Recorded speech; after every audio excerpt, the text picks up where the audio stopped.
The men in the newsroom wanted to call me Chief. It was just really important to them to call me Chief. Hi, Chief. I mean, the reality is, whoever's sitting in the big chair, everybody's sort of playing to you. That's just the way it is. I always had this vision when I was doing the op-ed page column, and my children were pretty small then, that someday one of them, on some issue, would turn to me and say, "What did you do in the revolution, Mommy?" And I would be able to say, this. This program is made possible by support from the following. The John S. and James L. Knight Foundation promotes excellence in journalism worldwide and invests in the vitality of 26 U.S. communities. The Whitehead Foundation. And by contributions to your PBS station from viewers like you. Thank you. On the website, www.npr.org. This is Morning Edition, NPR News.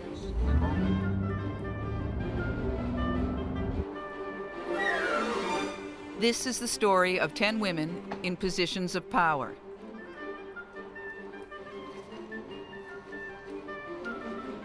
In one of the world's most powerful industries. How do you get in there? Were they in? The industry that defines what's important,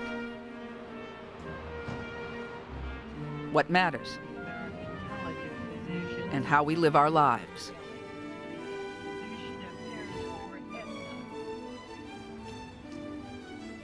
Ten women, bringing a distinctly female sensibility to journalism, changing the story of our times, changing the culture,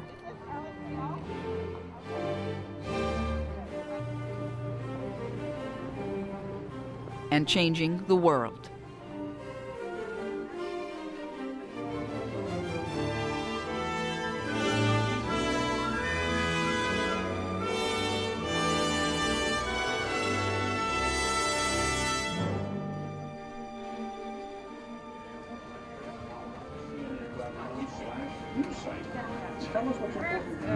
No, you can't fast forward it because you'll miss the beginning of it. Since the days of the women's movement, the ranks of women in television newsrooms across the country have tripled. The percentage of female news directors almost 50 times greater than 3 decades ago. And almost 20% of newspaper editors are women. We can. I mean, there's no reason not to since we've got it. More women in decision-making positions now than any time in the nation's history. How are women in news changing the news and the landscape of American journalism? These are the questions we put to the women who put the questions to the world. Happy Sunday, everybody! Ladies and gentlemen, the news ladies in the building. We got lots of news for you, darling. A lot of news today. Well, I'm so glad you're back. Oh, thank you. Did you see the stuff I left in your chair? Yes! Once again, China's the big story today. The network's all China, China, China. Do we know how much the Chinese have seen about this? How much have they put on their news over there? I'm a mother, I'm a wife, I'm a daughter, I'm a sister, and all of those aspects of my life, I think, inform what I do as a journalist. I have a perspective that a white male does not have. I think you could send me and a white reporter to see the same event, and that both of us will come out with a completely different point of view. It just seems to me that over and over again I see stories that couldn't be covered as well if there were not people who knew them from the inside out, i.e. female members of the staff. I think I felt that most keenly on 2 stories. The first was when Geraldine Ferraro was the vice presidential nominee, and there was a lot of Sturm und Drang about whether we should call her Ms. Ferraro or Mrs. Ferraro or Miss Ferraro. And I think doing the right thing on that story was frequently informed by women. There were frequently times where we raised our hands and said, hey, if we're going to describe her suit, we got to describe his suit. And then the whole notion of describing the suit was clearly revealed as so silly that it never happened at all. The second was on the Anita Hill story. The hearing will come to order. For women who could identify with Anita Hill and with these accusations of sexual harassment in the workplace, this was like, you know, a click that went off in their brains. Okay, in fact, we called it at the LA Times the click. We wrote a story about it. But we were really late on it because there were women in the Washington Bureau who wanted to write that story immediately, and men didn't get it. The men in the Washington Bureau didn't get it, the male editors. I remember at the time men saying to me, "Why, did you see the percentage of women who say they've been sexually harassed, you know?" And we're kind of going, no, duh. I mean, of course we knew that this was true, but it hadn't made it into the news. When I first got wind of the fact that there was a woman who was making allegations of sexual harassment against Clarence Thomas, who had been the head of the Equal Employment Opportunity Commission and whose job it was to enforce laws against sex discrimination, I thought that was a pretty important story. And when I talked to some of the Democratic members of the Judiciary Committee who knew about it, they said to me, "Oh, you know, this is no silver bullet, Nina, you know, you shouldn't pay much attention to this." And I was genuinely surprised, I guess. I couldn't understand why this wasn't an issue. And I turned to my husband, my late husband, who was then living and fine, and I give him a lot of credit for this. He said, "I don't know why that shouldn't be an issue. If it's true, it's very serious misbehavior and abuse of an employee." And I began to pursue it. According to Hill's affidavit, Thomas, after a brief work discussion, would, quote, turn conversation to discussions about his sexual interests. His conversations, she said, were vivid. When I walked into the Capitol on Monday morning, the place was erupting. The fax machines were vaporizing, the phones were jammed. I was almost as surprised as those male senators were. They could not push through a vote the next day as they had hoped. Professor, do you swear to tell the whole truth and nothing but the truth, so help you God? I do. Thank you. Almost every woman had had experiences with, quote, sexual harassment of varying kinds. I remember when I used to walk down the hall at the National Observer, the printers used to line up and dissect my body, sort of piece by piece. When I was in the Capitol and walked through the Speaker's lobby, members of Congress would sit on the benches and catcall me. And I was embarrassed. I'm not going to tell you I was deeply traumatized. I was a pretty tough young cookie. I was not deeply traumatized. It just was extremely not fun. Can you tell the committee what was the most embarrassing of all the incidences that you have alleged? I think the one that was the most embarrassing was his discussion of pornography involving these women with large breasts and engaged in variety of sex with different people or animals. That was the thing that embarrassed me the most and made me feel the most humiliated. If that behavior were to exist today, it would blow the roof off of places. Things really have changed in part because we've discussed it. Women's reporting on it made it the story it was. I don't think it would have been that story if men had been the only ones in those political reporting positions. In the aftermath, women served on the Judiciary Committee of the Senate. The numbers of sexual harassment suits filed just zoomed upward. Women started chattering to each other about this and finding out that they weren't the only ones. And employers found out it was going on and that they had to do something about it.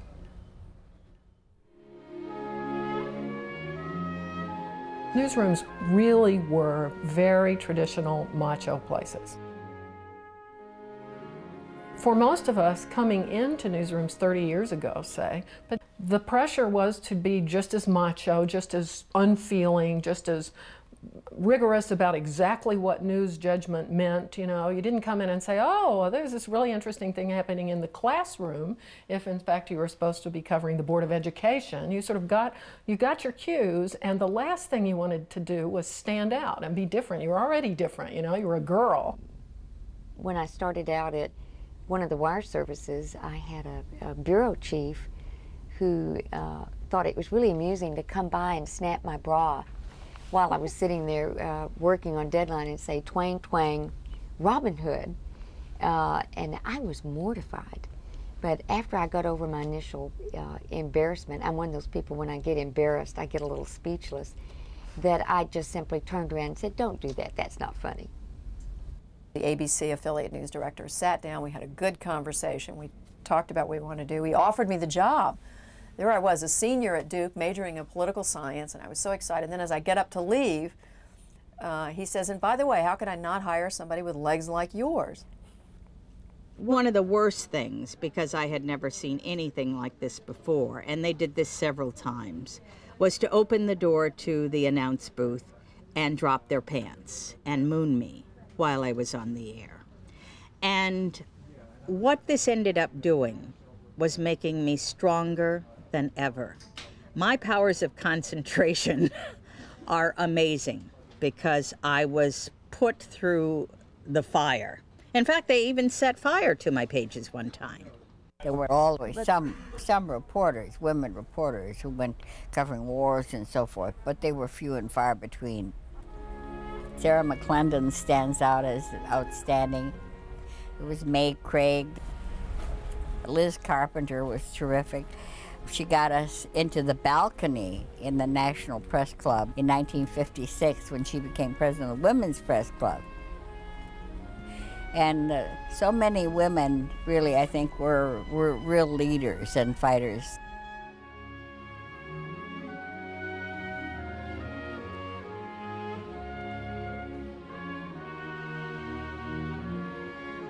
News is news, and you'll know it when you see it. I don't think it's a question of gender at all. This is Nancy Honchman, and this is Captain Grissom's house in Newport News, Virginia. Inside, his wife Betty and their two little boys, Scott and Mark, watched and waited.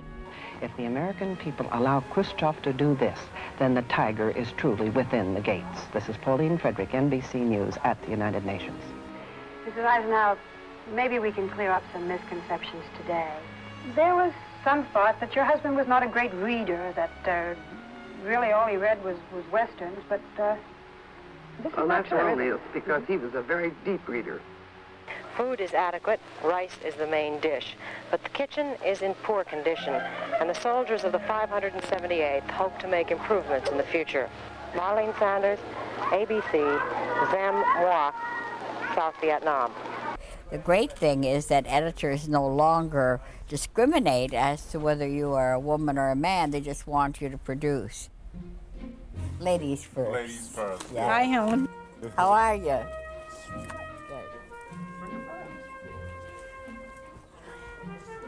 My public demands. Your retinue. Yeah. There is acceptance now, but every door had to be broken down separately. The National Press Club, the White House Correspondents Association, the Gridiron Club were all exclusively male. Little by little, after World War II, we began to break down some of these barriers, but it was a long, long time. President, your press secretary says that you're considering new emergency measures if the recession worsens. What are these new measures, and what would trigger the new initiatives? What developments? Specifically, how high would unemployment have to go? Congratulations on your new success in joining the Gridiron Club. Answer you the made question. it unanimously, too. Well, to answer your question, the action that I took today... we didn't actually become members, or allowed to become members of the National Press Club till 1971. That's a long way from 1920 when women got the vote and so forth. So it's been a struggle.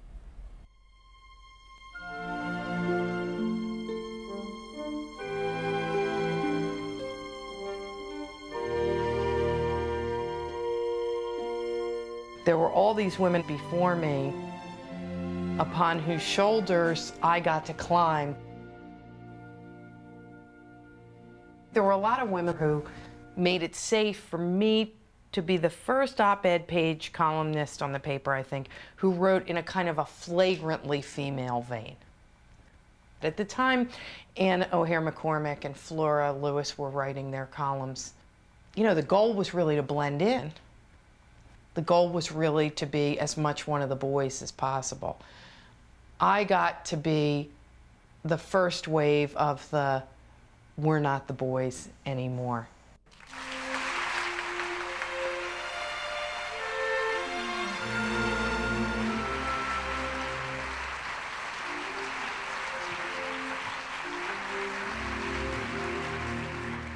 The issue is, do the men in the office approach this in a different fashion? One, do they even think about asking for time off?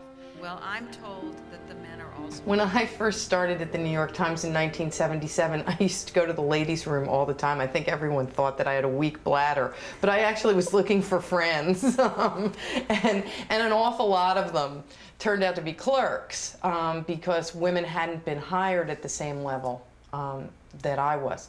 But there was this core group of us who I thought of as the class of 1977.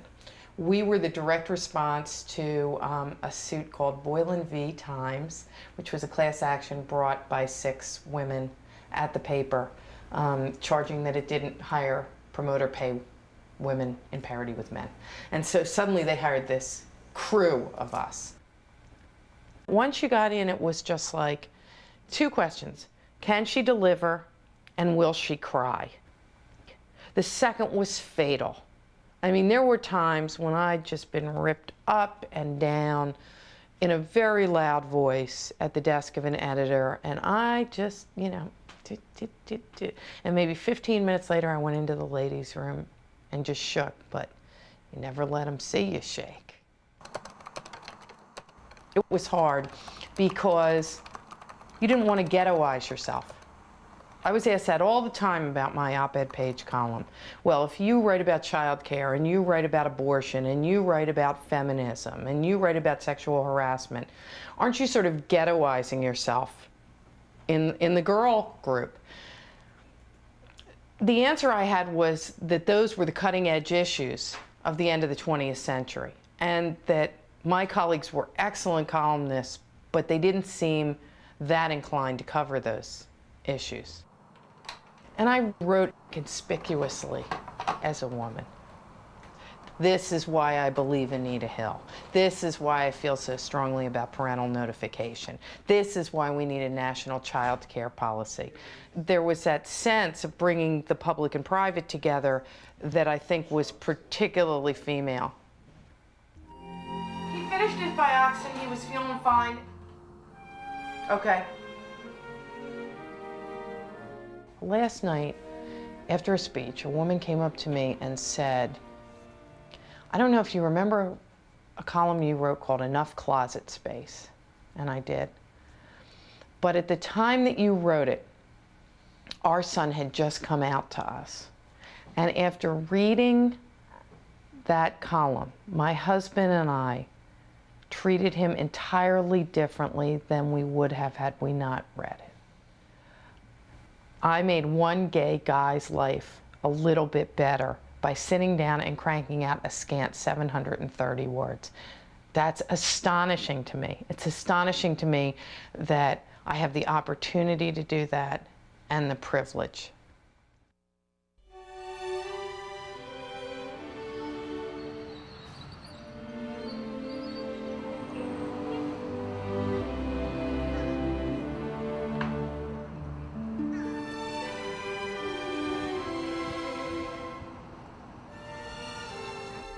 You know, it used to be said, well, you can't be an editor, you know, with a finger to the wind. Well, of course not.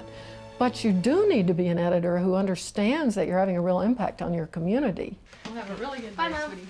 I hope the test goes well. Okay. Are you dreading it? No. It'll be fun. Have a good day. We will. Okay. I'll never forget going to the cop shop when I was first a reporter at the Colorado Springs Sun, and of course no woman reporter had ever gone in there. And the cop looked at me and he said, well, I can't show you these pink slips, you know, the records of the crime, because there's rapes in here. And I said, well, you know, there's women in those rapes. But he wouldn't let me look at them.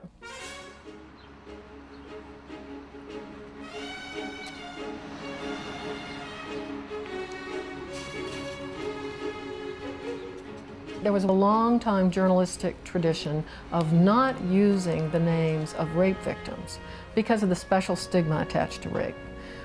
But it had always bothered me that this was the only case of adult victims of crime in which newspapers didn't use the name. And I had always felt that this contributed to society's feeling that if you've been raped, boy, don't tell anyone about it, and this sort of notion that you need to slink into a corner in the dark and be ashamed, as if somehow you had participated in this. So it had always bugged me, and I'd always thought when I heard editors talk about it that it was fairly paternalistic sounding. Oh, we're going to protect the little lady, you know. So I had written an op-ed piece in the Des Moines Register, my newspaper, and I said I worry about the impact on rape victims and on society's failure really to focus on this crime. One day, I pick up the phone, I get this, this woman with a muffled, sort of crying sounding voice saying that she wanted to talk to me. And a newspaper editor, I mean, on any given day, I could have taken it or not taken it. I could have said, really sorry, call back another time, talk to my secretary. I mean, because you get calls from all kinds of people, and some of them really are kooks, and somebody calling and saying, I want to come in and talk to you. Anyway, I said, fine. She drove in, she came into my office. I didn't know what it was about. She said, I was raped and I want to tell my story. I want you to take my picture. I want to be on the record.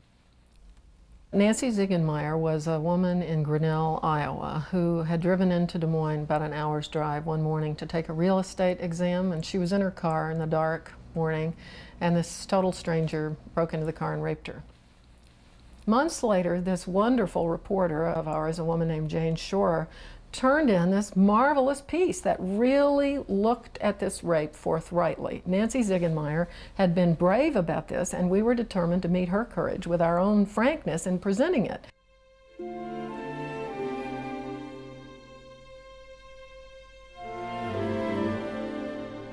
And it would say things like, after he had ejaculated, and I was watching electronically over the shoulder of our very good copy editor who was copy editing it, and I saw that he changed that to when he had finished, as if the guy were having lunch. So I said, reinstate after he had ejaculated. I mean, this is reality. Let's deal with the crime.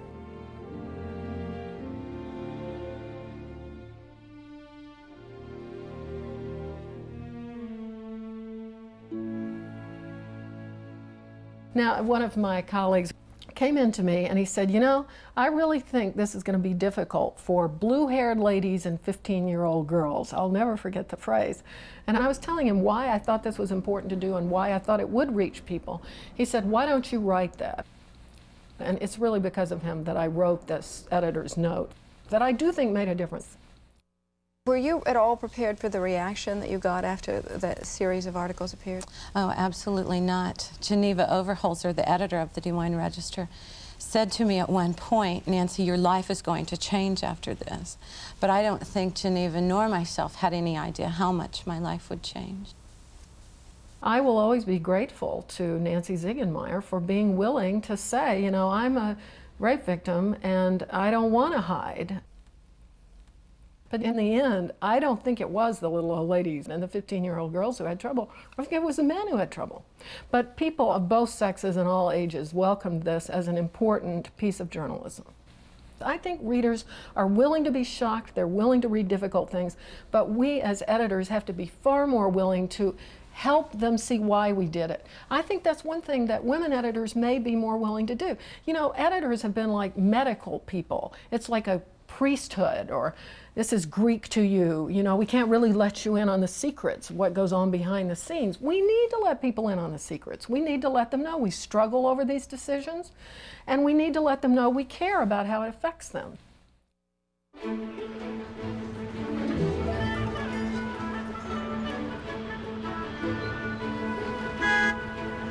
New York Post, 25 cents. Thank you. Younger women find it funny, but every expression of irritation on the part of a woman was attributed to the fact that she had her period. When I was getting into difficulty with the CBS brass towards the end of my stay,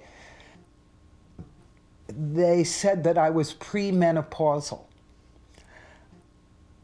There was always an attitude that we had a different kind of emotional track.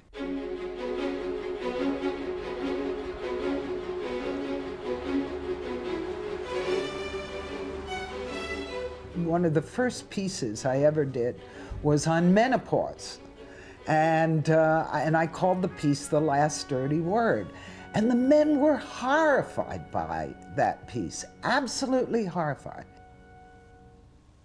We were constantly, the first wave of us was trying to push back those barnacles that had stuck to our brains since childhood that said that we were the second sex, that we were inferior creatures, that men knew everything.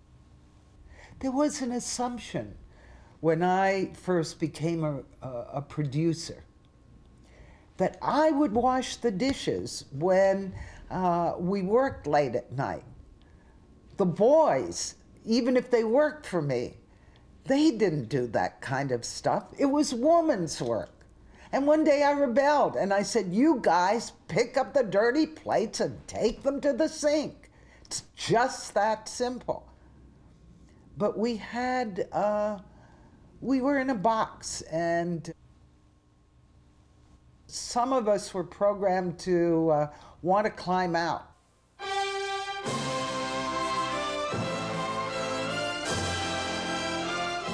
When women first began going into news, the outside world didn't take us seriously. And that was a marvelous advantage as a woman. You could get people to open up, and I made a couple of really important on-air scoops simply because people would get lured into talking. We know that land-based missiles and bombers cannot be launched independently. They have built-in technical safeguards. But what about the submarine? It has never been admitted publicly before, but Admiral Powell Carter confirmed to us for the first time that yes, the submarine commander and his crew have the capability to launch their nuclear missiles in a crisis if they have lost communications with the command structure. These men have the capability to wage a nuclear war all by themselves. I was of a generation that was very authority-bound, and you weren't supposed to, if you worked for CBS News, have positions, emotional, intellectual, or otherwise. But I think that women, certainly in the early days, often saw the major issues of our time in relationship to themselves and to their families. I had 4 children, and they were being taught to duck and cover in school, to get under a desk to hide from nuclear bombs, which struck me as the most absurd thing I'd ever heard. So the nuclear battlefield grew directly out of my own feelings. The notion of my kids or anybody's kids fighting on a nuclear battlefield was beyond consideration. Dick Salant, who had been the president of CBS News and was a wonderful man, and I used to argue all the time. He argued that a reporter's responsibility was to be objective, and I argued that our responsibility was to be fair. I insisted that I had lived too long, that there was too much in my life to pretend that I was objective, but that I could promise to be fair. And I don't think he ever accepted my position. I know I never accepted his.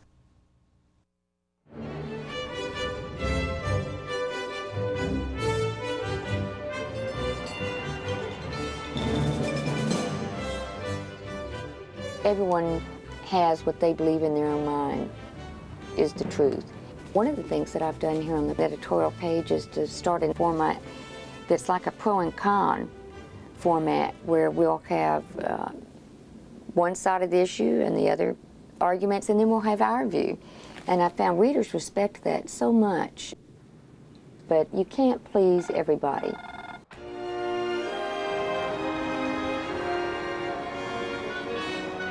I'll never forget one of my first weeks on the job.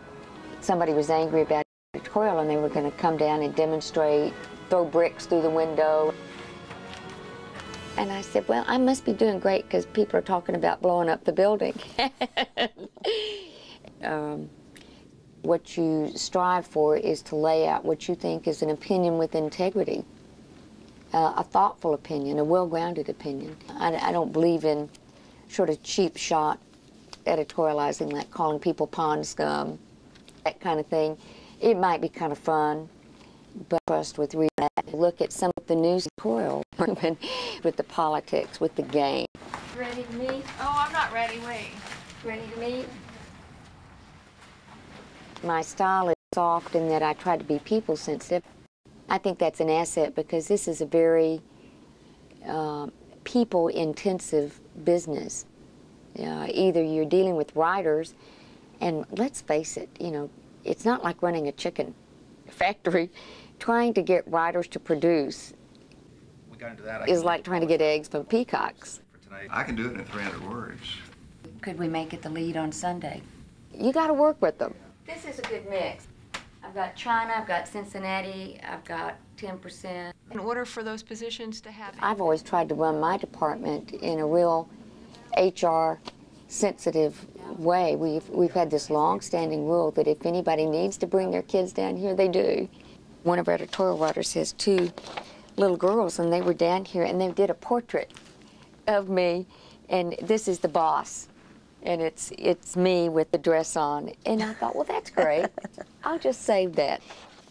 One good thing here is that you can throw out subject matter and not feel that necessarily, you know, do it because I said so, but that all opinions value and have some worth. Rena leads a lot by example, and I don't know, is that a woman thing or a man thing? I don't know. She's the, you know, the hardest working person in the building, as far as I can tell. And I don't think anyone would disagree with it. And that's a daunting example to have set for you. These guys are spoiled. I've worked for, no, truly, I've worked for men my whole life, and this is the first woman I've worked for, and it's quite a difference. People who work for newspapers give a lot. Being sensitive. I'll never forget my oldest son, when he was a senior in high school, was playing football. And the first game of the season coincided with our executive retreat in Austin. And I thought, oh, darn, you know, I'm going to have to. I was being really careful not to schedule anything for those Friday nights to be out of town, but I really had to be at that executive meeting. And I thought, well, it's the first game. You know, it's a long season. There'll be 11 or 12 more games. Well, wouldn't you know it, somebody tackled him from the side and broke his leg so that he was knocked out of varsity training, and I was down in Austin. I mean, I felt terrible. I'll start to cry that I couldn't be there. I'll never forgive myself for that. He did, but I won't. I was going to write about adoption today, because it's on my mind, and now that baby that was killed was an adopted baby, and I really feel that. I feel sorry about that. I will see you later.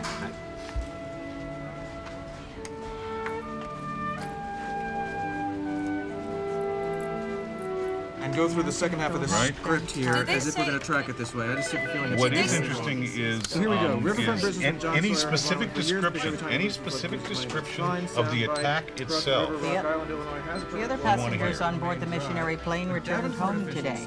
So for example, the soundbite from the aviation director, this is a good soundbite. Today about their terrifying ordeal. Yes. Today we have this terrible plane crash where missionaries were killed. Stand by, everybody. Quiet, please. The guys get all excited that the CIA might have been involved. Good evening, everyone. I'm Carole Simpson.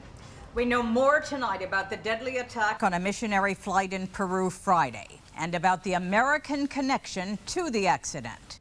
But I think our viewers are also interested in who are these people? How are people reacting? How are people feeling? Hundreds gathered to mourn their loss at the church that's home to the missionaries. We don't ever want to forget the human aspect. The guys would like to dismiss that as touchy-feely. Oh, yes, they want the touchy-feely. And we're not hard news people. To me, that's as much of the story as anything else. Back in 30. For years, ABC News had a series called American Agenda. And for 8 years, that ended up being the most satisfying part of my career, because I was able to do stories about juvenile crime and about domestic abuse and about rape and about poverty and things like that. But we don't have American Agenda anymore. We have gone to focus groups. We have found out that people are suffering compassion fatigue. So it's kind of a depressing time right now, because I don't think we are fulfilling what I always thought was our historic function, and that was to afflict the comfortable and comfort the afflicted. We don't do very much of that anymore. When you think that the population is still more than half female, and you think about who is making the decisions in broadcasting, I think we are still doing a disservice to the American people, because what we are presenting, and I say that about all of the networks and all the news organizations, is still for the most part a white male perspective.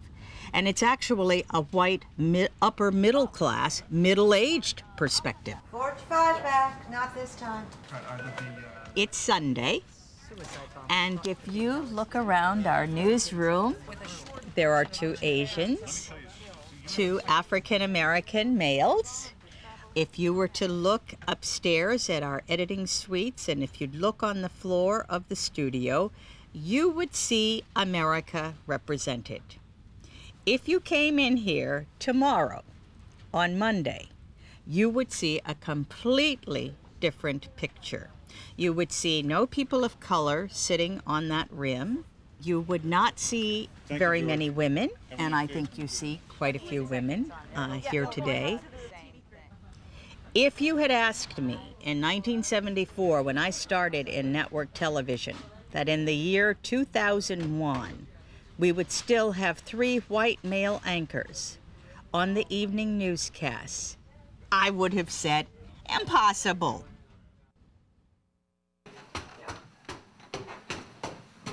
Benjamin, you're not going to be late this morning, right? Run.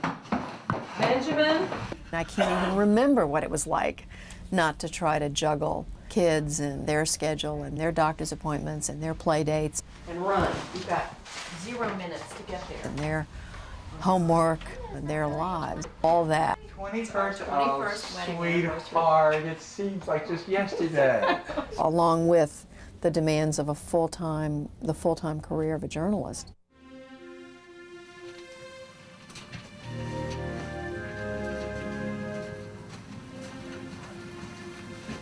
My husband writes a column in the Journal on Thursday, so I have to be sure to look at it, but I didn't look at it this morning, so before I see anybody, I like to know what he said. I thought after a time I was started to co-anchor the evening news at 6 o'clock. It was brought to my attention that my male co-anchor, because it was in the paper, was making considerably more than. And so I went to the station manager and sat down with him, and I said, you know, what is the story here? I do every bit as much as my co-anchor. I even, you know, I cover the legislature. All he does is anchor news shows. And his answer was, well, you're making very good money for a woman, Judy. And, you know, I remember nodding and saying, well, yes, that's true. I think I make good money, but, you know, what about this disparity here? And he really didn't have an answer for me. Well, clearly, now that there are so many more women in this business, I think the sensitivity is increased. I've always wanted to have a family, and I've always wanted my career. I do not believe that in the beginning I had an inkling of how complicated that was going to turn out to be. Our first child, Jeffrey, was born with spina bifida, which turns out is the most commonly occurring disabling birth defect. But he was born with a very mild form of it. He was walking on time. He did everything all the other kids were doing. And then at the age of 16, he went into the hospital for what was supposed to be a routine procedure, and the surgery went awry. And he came out of it a profoundly different person. Okay, now you're going to do this transfer. His speech is affected, his vision, his left eyelid is closed. He has to have a full-time companion. There we go, sweetie. Open that up. He's my hero. Al's and my hero because he's just so courageous. He knows everything that's happened to him. It's almost as if he's trapped inside a body and he just can't get it out. You don't have a fever, but your neck is definitely swollen. Anyone who's a mother or a father understands that the last thing on earth you want to have happen is anything to your child. You'd rather have it happen to you. You're going to have to finish that orange juice this morning, you know that? What? You're going to have to finish your orange juice. The orange juice police are here. It's very painful, but you just keep going. You don't have any choice. Mom. What? Never mind. Am I giving you a hard time? Yeah. How big? Very big. CNN was great. They gave me a lot of time off, but I think it's made me a more sensitive reporter. I'm much more aware now of people with disabilities, and I thought I was open-minded. I thought I was understanding. Now it's a whole different world. Now, Woodruff. I wanted to be in a place where I could make a difference in this business, a place where I could be making decisions about what we cover and how we cover them, the questions that are asked. It's crucial that women be in the room when decisions are made because women are more than half of society. We are more than half of the electorate in this country.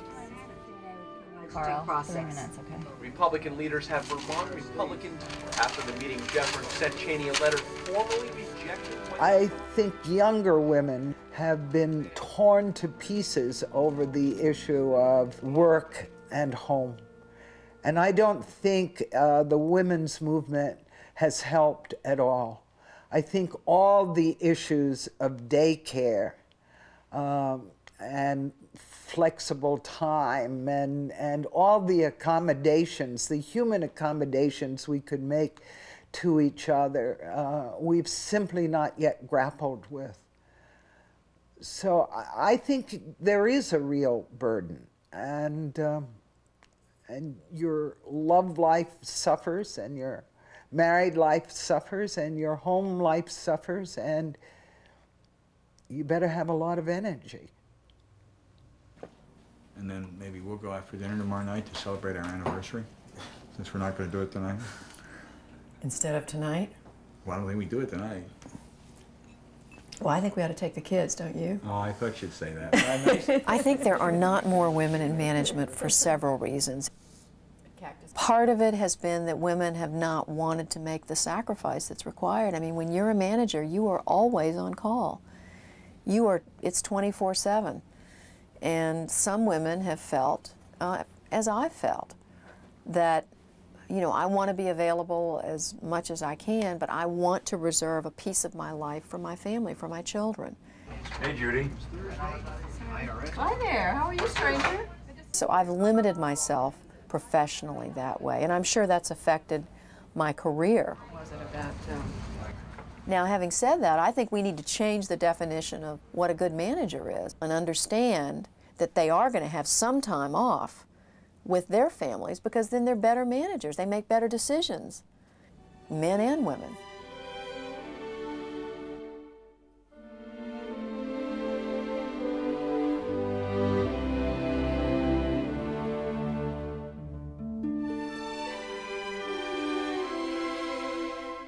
What's news in this business is what's on the front page. And when you change the kinds of stories that go on the front page and have them be more family-oriented and more health-oriented and more education-oriented, then you're changing the definition of news. All right. There's a saying in the business that nothing's a story until it happens to an editor. I think that's true about being a parent and being a grandparent. All right. You really want to do those stories that you can relate to. I was telling you. Stories that used to be perceived as soft stories, so-called soft stories, I hate that term. It implies that there's something squishy about it or mushy about it. All of these stories that used to be perceived as women's stories now have come to be perceived as stories that are of interest to everyone. It is difficult leaving the LA Times, packing up 31 years of files, deciding what to toss and what to keep. These are all my women's files right here, going back the 3 women's organizations that I helped start here. It's like, that's really history. At one point in my career, I oversaw all the feature sections at the LA Times when I first was made associate editor, and I had to be dragged kicking and screaming to that job. I had so wanted to stay away from that stereotype of being a woman being on the feature side of the paper that when the editor of the Times asked me to take that job, I said, you know, I'll do it as a favor to you, but only as a favor and only temporarily. And I ended up growing to love it because I realized, you know, the more I talked to readers, the more I realized that they really loved that part of the paper. That was the part of the paper where people could read stories that could help them cope with their lives. The part of the paper that people could really relate to. Over time, as more women transitioned from the feature side of the paper to the news side of the paper, I think they brought with them, you know, that sensitivity to those kinds of stories. There's more bright writing in most newspapers. There's more first-person stuff in most newspapers, and more coverage of what we call lifestyle. Some of that is because newspapers had to change, but some of it is because women changed newspapers. Jay Johnson from the Page One desk. I've just been hired to be the senior editor of the San Francisco Chronicle. Mike Wogeliner on the Page One desk. How you doing? This is very exciting for me at this point in my career because I've noticed that at my age, when women kind of hit their 50s, I look at the people I know in journalism, whether it's television, radio, or newspapers, the people whose careers have capped and who've gone off into other things like maybe teaching journalism in college or becoming heads of foundations or whatever, they're women. And more often than not, if you look at the editors, the oldest editors in America are all men. I'm 54. I still have many years ahead of me in journalism. I would just love this new challenge to be really active in a new newsroom. How does the chair feel? Let me see. Oh, feels good. I was here a week ago and this was used as a storage room for desks and whatnot, computers, and so they've made a lot of progress in a week. There were not very many women in prominent spots when she ascended at the LA Times, and I think she sort of set a standard for how you comport yourself, what ideas you push, how to make newsrooms operate well. Newspapers are managed differently and better because of the large number of women who have ascended to positions of prominence and authority. They're more comfortable with the notion that you bring people on board, you make sure you've checked with a lot of folks before you make a decision, that it's not just a my way or the highway. I found that if you're in that top job, you have a lot more luxury of comfort with who you are, with being different, with having a different style. I mean, you know, I cried. These people had never seen an editor who cried. I cried sometimes, and people would be in my office and something really terrible would be happening and I'd cry, and the men would kind of look around like, what do we do now? You know, do we comfort her? She's the boss. I think that having women in the newsroom and having women in assignment positions, bringing these stories onto the front page, you know, has really created a difference in the culture of the newsroom.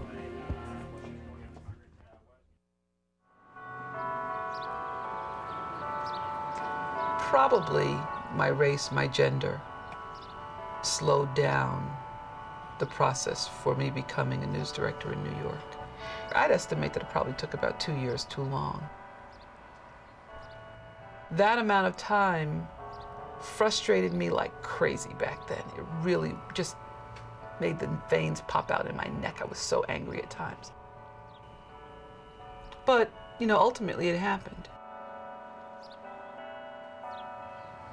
This one's a little blemished. They're beautiful.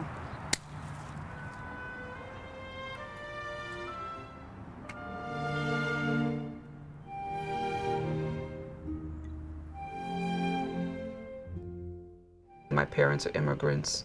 I grew up on welfare in New York, ran the streets of Harlem, college and high school on scholarship. I grew up not the way most news directors grew up. It's interesting that every person who's ever promoted me was a white male. So it's a little too simplistic to believe that only people of color or only women can understand and can move, you know, can move the agenda. What side of the airport is this thing? Many years ago when I got my first job in television, and Marty Haig, who was the news director at WFAA at the time, and Dave Lane, who was the general manager of the station, had decided that, you know, I was a keeper. They had brought me over from newspapers. They wanted to teach me television. And I said, Marty, how are you going to teach me television? People go to school for that. He said, just sit next to me. He said, anything that happens in this station that you have a question about.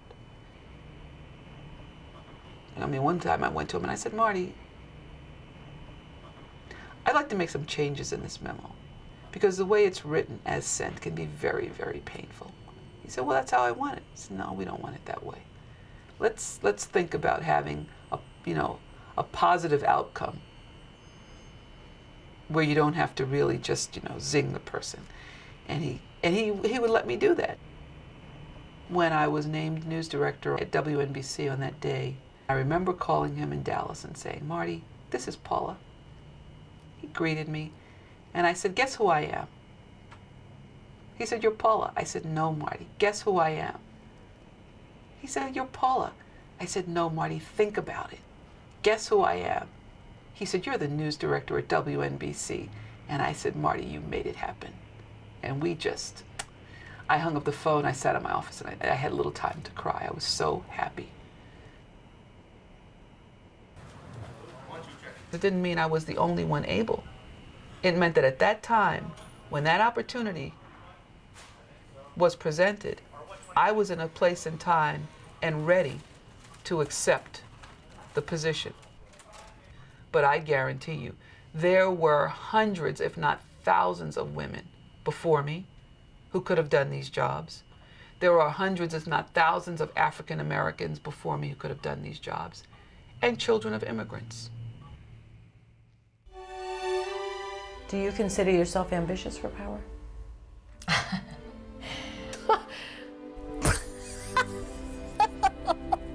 First,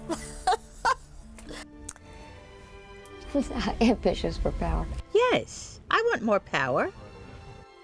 I mean, power for myself? Not ambitious for power.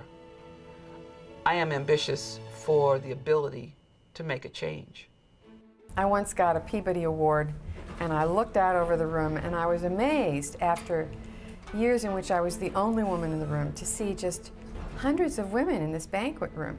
And then I looked up to the network execs who were giving the award, and I pointed to them and I said, maybe someday there'll be a skirt up there too. Susan Bischoff, Houston Chronicle. Arlene Warden, Columbia University. Karen Jurgensen, USA Today. Gloria Anderson, New York Times. Nanya Friend, Charleston Daily Mail. Rena Pederson, Dallas Morning News. Linda Lightfoot, Baton Rouge Advocate. Rita Henley Jensen, Women's E-News. Ellen Goodman, Boston Globe. Renee Loth, Boston Globe. Pam Johnson, most recently of the Arizona Republic, on my way to the Poynter Institute faculty. Yeah. Sue Hale, the Daily Oklahoman. Jennifer Carroll with Gannett. Diana Smith, Reed Brennan Media Associates.